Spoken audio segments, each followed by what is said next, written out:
Hi students, today we are going to see about Civics Unit 2 Election, Political Parties and Pressure Groups. So last classes itself we have discussed about what is electoral system in India, types of elections, that is direct election and indirect elections, and meaning of political parties and functions of state parties and national parties. And the parties are divided into two types, that is two party system and multi party systems. So two party system means only two major parties exist, for example USA and UK. So multi party system means more than two political parties exist, that is India, Sri Lanka, France and Italy. Okay, what is meaning of political parties? So political parties is a set of organization. It was formed by the group of people with a certain ideology and its contest elections and hold power in the government. Okay, so next one is pressure groups. So okay, what is mean by pressure groups? So pressure group அப்படிங்கிறவங்க யாருன்னா பீப்புளுக்கும் கவர்மெண்ட்டுக்கும் இருக்கக்கூடிய bridge தான் வந்து pressure groups. So இந்த pressure groups அப்படிங்கிறது என்ன பண்ணுவாங்கன்னா people என்ன நினைக்கிறாங்க அப்படிங்கிறத கவர்மெண்ட்டுக்கு தெரியப்படுத்துகிறாங்க. ஸோ அப்போ எது மூலயமா தெரியப்படுத்துகிறாங்க, ஸோ இவங்களுடைய ஃபங்க்ஷன்ஸ் என்னென்ன அப்படிங்கிறத பற்றி so today we have discussed.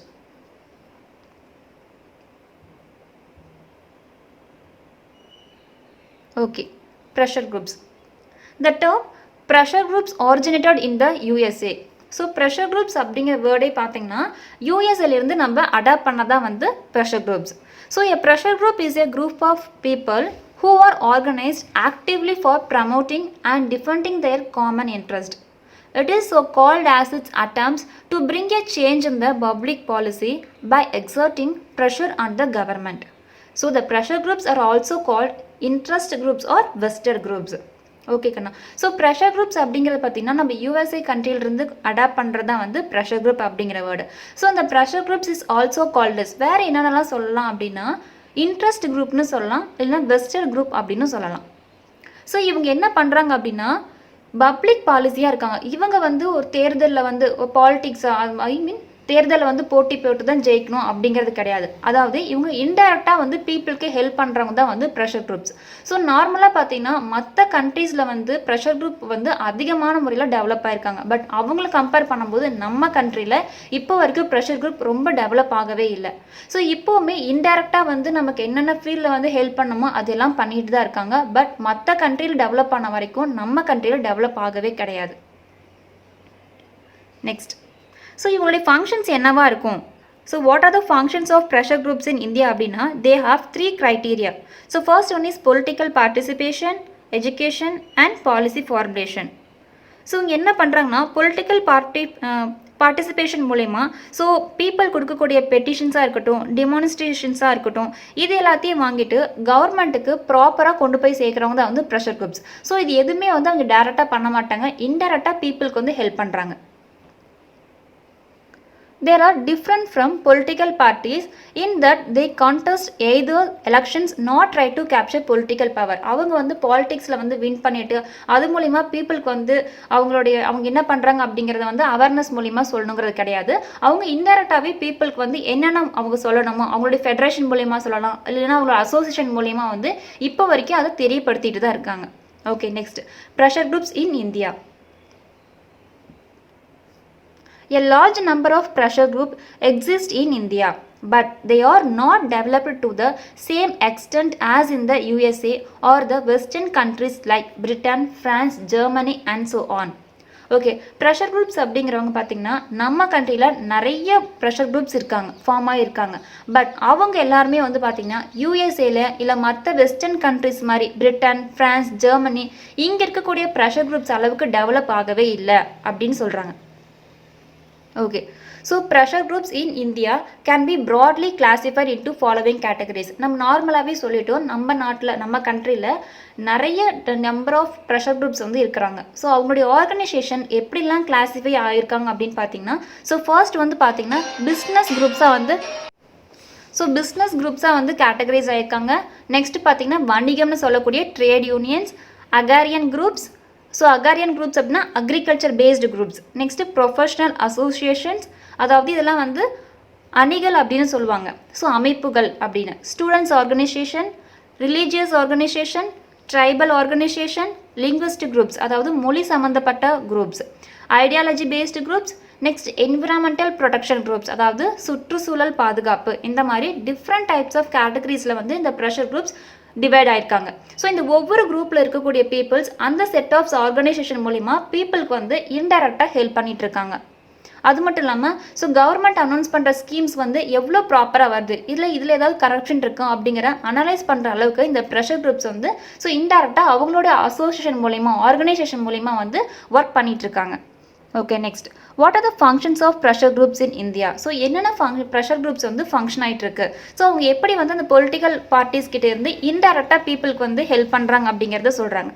So pressure groups or the interest groups that work to secure certain interests by influencing the public policy. They are non-aligned with any political party and work as an indirect yet powerful group to influence the policy decisions. Pressure groups carry out a range of functions including representation, political participation, education, policy formation and policy implementations. Okay, so next இவங்க என்ன சொல்கிறாங்கன்னா இவங்களோட main functions என்னவா இருக்குது அப்படின்னா இவங்களுடைய பவரை வந்து எப்படி பீப்புள் கிட்ட எடுத்துகிட்டு போகிறாங்க. ஸோ அப்போ பப்ளிக் பாலிசி அதாவது பப்ளிக்கோட நார்மலாக பீப்புளாக இருக்காங்க, அவங்க என்ன பண்ணுறாங்க அப்படின்னா பொலிட்டிக்கல் பார்ட்டிஸ், ஸோ நம்மளுடைய பாலிட்டிக்ஸில் இருக்கக்கூடிய பீப்புள்ஸ் என்னென்னலாம் பண்ணுறாங்க, ஸோ நம்மளோட லீடர்ஸ் என்னென்ன பண்ணுறாங்க, ஸோ பீப்புளுக்கு அவங்க என்னென்ன ஸ்கீம்ஸ் எல்லாம் அனௌன்ஸ் பண்ணுறாங்க அப்படிங்கிறத ஃபர்ஸ்ட் இவங்க கேதர் பண்ணிக்கிறாங்க. ஸோ இந்த பீப்புள் கேதர் பண்ணிட்டு அவங்களுடைய ஆர்கனைசேஷன் மூலிமா அங்கங்கே இருக்கக்கூடிய டிஸ்ட்ரிக்ஸ் வைஸ் என்ன பண்ணுறாங்கன்னா அதை ப்ரமோட் பண்ண ஸ்டார்ட் பண்ணுறாங்க. ஸோ இந்த ப்ரமோட் பண்ணுறது மூலிமா அவங்க என்ன பண்ணுறாங்க அப்படின்னா இதை வந்து ஸ்டெப் பை ஸ்டெப்பாக வந்து ஃபங்க்ஷன் பண்ண ஸ்டார்ட் பண்ணிவிட்டு அதுக்கப்புறம் இவங்க கீழே ஒரு சர்டன் ஆர்கனைசேஷன் வச்சுருக்காங்க. அந்த ஆர்கனைசேஷனில் இருக்கக்கூடிய ரிசர்ச் பீப்புள்ஸாக இருக்கட்டும் இல்லை high knowledgeable peoples, so business peoples, politic peoples, so அதே மாதிரி ஸோ பெரிய பெரிய தலைவர்கிட்ட இருக்கக்கூடிய எல்லா கருத்துக்களையும் வந்து கேட்டுக்கிறாங்க. இவங்களுடைய கருத்துக்களை கேட்டுட்டு பீப்புளுடைய ஒப்பீனியன் இவங்க ரெண்டு பேர்த்தோடைய ஒப்பீனியன் வச்சு ஸோ எது கரெக்டாக அப்படிங்கிறத அனலைஸ் பண்ணிட்டு அது மூலிமா மூவ் பண்ணுறாங்க தான் வந்து இவங்களுடைய ப்ரெஷர் குரூப்ஸோடைய ஃபங்க்ஷன்ஸாக இருக்குது. So what are the examples for pressure groups? So first one is Federations of Indian Chamber of Commerce and Industry, that is FICCI. Next பார்த்தீங்கன்னா second one is All India Trade Union Congress, that is AITUC. So third one is All India Kishan Sabha and fourth one is Indian Medical Association, so IMA. Fifth one is All India Students Federations, AISF. Sixth is All India Sikh Students Federations and seventh one is Young Badaga Association. Eighth one is Tamil Sangam and ninth is Tamil Nadu Vivasayigal Sangam and 10th one is Narmada Bacho Andolan. So இந்த 10th one பார்த்தீங்கன்னா நர்மதா பச்சோ அண்டோலன் அப்படிங்கிறது பார்த்தீங்கன்னா டேம்ஸ் construction பற்றி பேசுகிறதா வந்து நர்மதா பச்சோ அண்டோலன் அப்படிங்கிறது. So first one is political participation. Pressure groups can be called the informal phase of politics. They extend influence precisely by mobilizing popular support through activities such as petitions, marches, demonstrations, and other forms of political protest. Such forms of political participation have been particularly attractive to young people. So first one பார்த்தீங்கன்னா political participation because they have three types of categories. So we have the first functions is political participation, second one is education, and third one is policy formulation. So அந்த political participation மூலிமா அவங்க என்ன கொண்டுட்டு வராங்க அப்படின்னா so politics அதாவது அவங்க பாலிட்டிக்ஸில் என்னென்ன நடக்குது, அதாவது இவங்க வந்து இன்ஃபார்மல் பாடி ஃபார்மலாக இல்லாமல் இன்ஃபார்மல் பாடியை வெளியில இருந்து அவங்க உள்ளே நடக்கக்கூடிய எல்லாத்தையுமே வந்து தெரிஞ்சுக்கிறாங்க. ஸோ தெரிஞ்சுக்கிட்டு பீப்புள் அதுக்கு தகுந்த மாதிரி பெட்டிஷன்ஸ் அவங்களுடைய மனுக்கள் அவங்களுடைய கோரிக்கையெல்லாம் கொடுக்குறாங்க. ஸோ இந்த கோரிக்கையெல்லாம் எப்படி அவங்க எடுத்துகிட்டு போகிறாங்க, சப்போஸ் கவர்மெண்ட் வந்து பீப்புள் கொடுக்குற அந்த மனுவை வந்து எடுத்துக்கலாம் அப்படிங்கிற பட்சத்தில் they will call protest. So அந்த இடத்துல என்ன பண்ணுறாங்கன்னா போராட்டம் அப்படிங்கிறத கொண்டுட்டு வராங்க. So it is called informal ப்ரொட்டஸ்ட்டாக எடுத்துகிட்டு வராங்க. ஸோ இதெல்லாம் வந்து பார்த்திங்கன்னா கிட்டத்தட்ட யங் பீப்புள்ஸ். ஸோ இந்த ப்ரெஷர் குரூப்ஸ் பண்ணக்கூடிய எல்லாமே வந்து யாரை ரொம்ப அட்ராக்ட் பண்ணுது, யாரை வந்து அவங்களுடைய ஆர்கனைசேஷனுக்குள்ளார கொண்டுட்டு போகிறாங்க அப்படின்னா young peoples. So most of the young peoples are attractive by pressure groups. So because pressure groups அப்படிங்கிறவங்க எவ்வளோ நல்லது பண்ணுறாங்க பீப்புளுக்கு, பட் இருந்தாலுமே அது எல்லா பீப்புளுக்கும் காமனாக போய் சேருது அப்படின்னா கிடையாது. பிகாஸ் அவருடைய ஆர்கனைசேஷன் இப்போ வரைக்கும் ரொம்ப அதிக லெவலில் டெவலப் ஆகலை. Next one is education. Many pressure groups devote significant resources by carrying out research, maintaining websites, commenting on government policy and using high-profile academics, scientists and even celebrities to get their views across with an emphasis to cultivate expert authority. So இதுக்கு முன்னாடி இந்த pressure groups வந்து அவங்களுடைய so அவங்க என்ன நினைக்கிறாங்க அப்படிங்கிறத பீப்புளுக்கு தெரியப்படுறதுக்கு தே ஹாவ் இன்ட்ரடியூஸ்ட் நியூஸ் பேப்பர்ஸில் வந்து கொடுக்கறது, அது மட்டும் இல்லாமல் சின்ன சின்ன போஸ்டர்ஸ் அடிக்கிறது, ஃப்ளக்ஸ் மூலியமாக தெரியப்படுத்திட்டு இருந்தாங்க. ஸோ பட் அவங்களுடைய ஒப்பீனியன் அப்படிங்கிறது எங்கேருந்து கொண்டுட்டு வராங்க அப்படின்னா பெரிய பெரிய ரிசர்ச் பீப்புள் கிட்ட கேட்குறாங்க. ஸோ அந்த ரிசர்ச்சர் பீப்புள்ஸாக இருக்கட்டும், இல்லை ஹை ப்ரொஃபைல் அகாடமிக்ஸாக இருக்கட்டும், இவங்க எல்லாத்தையும் சயின்டிஸ்ட் பீப்புள்ஸ் இவங்க எல்லாத்துக்கிட்ட இருக்கிற ஒப்பீனியனை கேட்டு they have formed one websites. So அந்த வெப்சைட்ஸ் மூலயமா கவர்மெண்ட் என்னென்ன பண்ணுறாங்க அப்படிங்கிற டே டு டே லைஃப் ஆக்டிவிட்டீஸை வந்து ஸ்கீம்ஸாக இருக்கட்டும், லாஸாக இருக்கட்டும், ஆர்டிக்கல், ஷெடியூல்ஸ் இந்த மாதிரி எல்லாத்தையுமே வந்து அவங்க போஸ்ட் பண்ண ஆரம்பிச்சிட்டாங்க. ஸோ இந்த போஸ்ட் மூலிமா என்ன பண்ணுறாங்க அப்படின்னா நிறைய யங் பீப்புள்ஸாக இருக்கட்டும், நிறைய பீப்புள்ஸுக்கு வந்து அது மூலயமா வந்து அவங்க தெரிஞ்சுக்கிறாங்க. So this is called education. அவங்களுடைய எஜுகேஷன் எந்த முறையில் இருக்குது அப்படின்னா they have maintaining particular websites and organising and maintaining that websites through அவங்களுக்கு என்னென்ன தெரியுதோ அவங்களுடைய ஒப்பீனியன் வந்து அது மூலிமா எல்லாத்துக்கும் வந்து வியூஸாக தெரியப்படுத்துகிறாங்க பீப்புள்ஸ்க்கு. So second functions. So third function is policy formulation. So though the pressure groups themselves are not policy makers, yet it does not prevent many of them from participating in policy making process. Many pressure groups are vital sources of information and render advice to the government, and therefore they are regularly consulted in the process of policy formulation. Okay, policy formulation மூலிமா என்ன கொண்டுட்டு வராங்க அப்படின்னா advice, அதாவது render advice கவர்மெண்ட்டுக்கு வந்து கொண்டுட்டு போய் சேர்க்குறாங்க. ஸோ அது மட்டும் இல்லாமல் பெரிய பெரிய informations, so vital source of information, அது மட்டும் இல்லாமல் வயலன்ஸ் இல்லாமல் அவங்க வந்து அமைதியான முறையில் ப்ரொடெஸ்ட் பண்ணுறாங்க, அமைதியான முறையில் அவங்களுடைய வியூஸை வந்து கவர்மெண்ட் கிட்ட எடுத்துகிட்டு போகிறாங்க. That is called policy formulation. So இது வந்து அவங்க ரெகுலராக பண்ணுறாங்களா அப்படின்னா கவர்மெண்ட் அவங்களுடைய ஒப்பீனியன் கரெக்டாக இருந்துச்சுன்னா அது கரெக்டாக எடுத்துகிட்டு அதுக்கு தகுந்த ப்ராசஸ் வந்து எடுத்துகிட்டு இருக்காங்க. ஸோ லாஸ்ட் ஒன் பார்த்தீங்கன்னா mobilization and people's participation. So first one is mobilization. Mobilizing peoples towards socially productive activities that lead to the overall betterment of people's lives is essential. Sometimes earthquakes, tsunamis, floods and other such natural disasters on a massive scale occur, and people's immediate mobilization for evacuation and emergency relief becomes most essential. So mobilisation அப்படிங்கிறதுனா இது ஃபுல்லாக வந்து help பண்ணுறதா. So இவங்க எது மூலிமா help பண்ணுறாங்க அப்படின்னா நார்மலாக ஒரு நேச்சுரல் டிசாஸ்டர்ஸ் வருது, லைக் எர்த்குவேக்ஸ், சுனாமிஸ், ஃப்ளட்ஸ் இந்த மாதிரி வரும்போது அப்போ ப்ரெஷர் குரூப்ஸ் என்ன பண்ணுறாங்க அப்படின்னா பீப்புள் வந்து ஆட்டோமேட்டிக்காக அவங்களால முடிஞ்ச ஹெல்ப்பை வந்து பண்ணிகிட்டு இருக்காங்க. ஸோ இவங்க என்ன பண்ணுவாங்கன்னா அதுக்கு தகுந்த எந்தெந்த ஏரியாவில் வந்து அதிகமாக பீப்புள் வந்து அஃபெக்ட் ஆகிருக்காங்க அப்படிங்கிறத பார்த்துட்டு ஸோ என்ன சொல்கிறது நார்மலாக பீப்புளாக வந்து அவங்களுக்கு போய் ஹெல்ப் பண்ணுறது இதெல்லாம் வந்து மொபிலைசேஷன்ஸ் அப்படின்னு சொல்கிறாங்க. So massive scale occur and emergency relief becomes most essential. அதாவது பீப்புளுக்கு வந்து அத்தியாவசியமாக என்ன தேவை அப்படிங்கிறத தெரிஞ்சுக்கிட்டு அவங்களுக்கு ஃபர்ஸ்ட் பர்சனாக போயிட்டு ஹெல்ப் பண்ணுறாங்க தான் வந்து pressure groups and mobilisations. Next one is democratic participation. Democracy can succeed only when smaller local groups and in fact every citizen can take actions that supports the tax and revenue collection systems. So observance of national norms in environmental protection, cleanliness, health and hygiene, sanitary drives and immunization programs like pulse polio.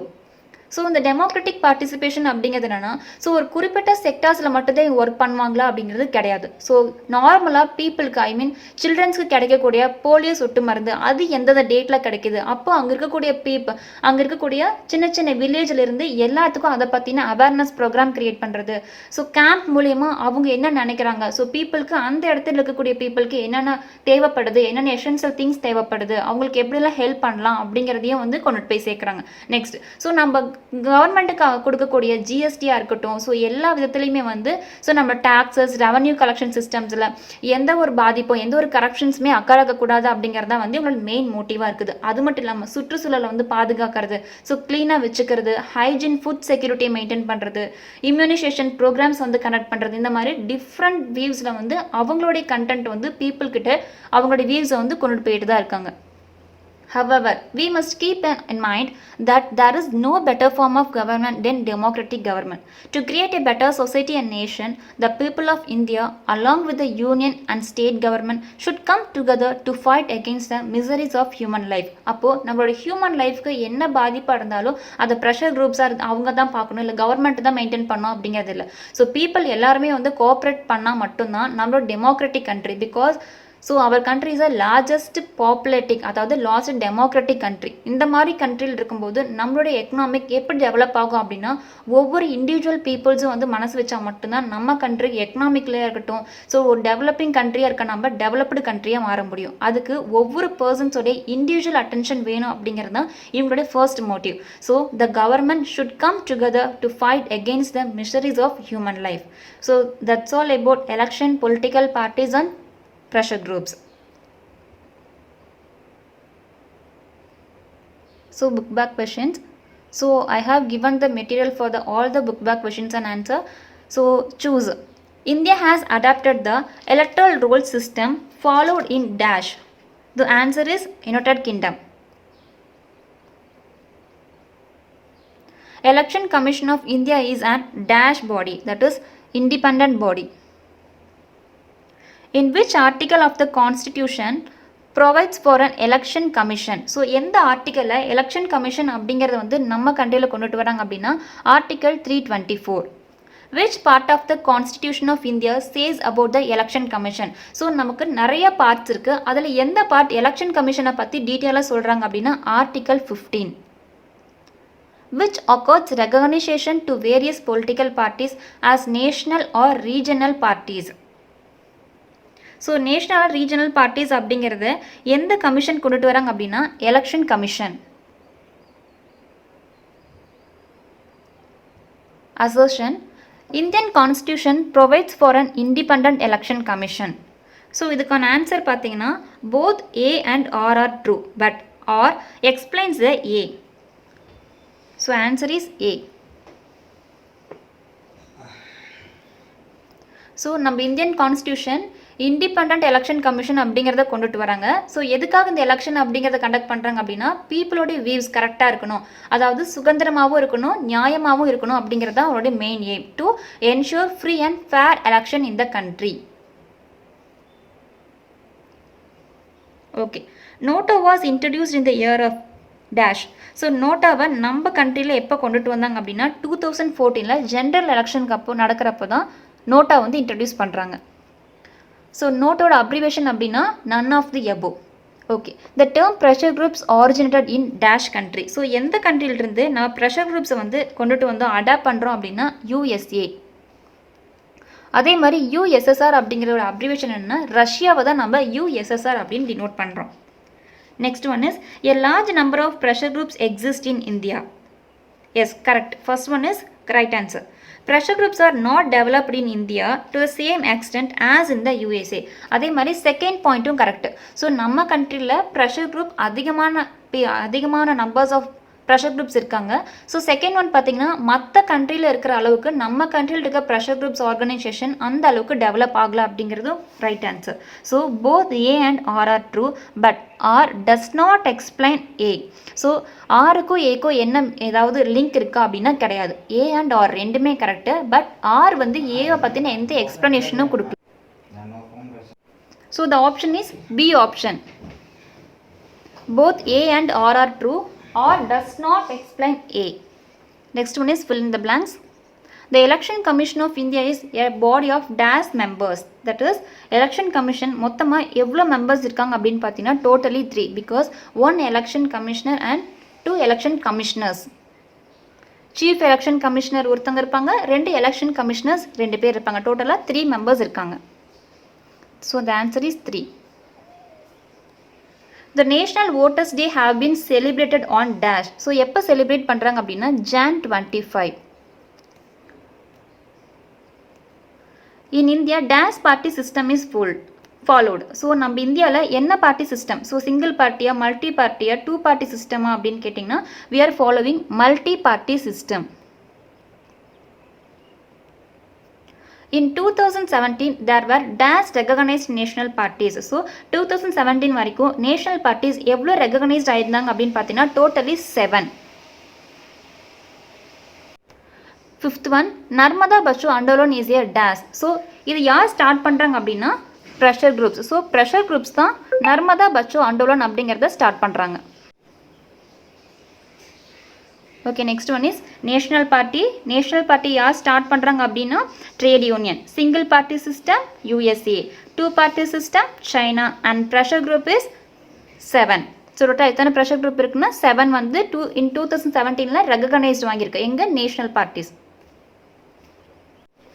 Okay students, so remaining இருக்க short answers and give ரீசனுக்கு I have given the material answers. So மெட்டீரியலில் உங்களுக்கான answers எல்லாமே கொடுத்துருக்கோம்.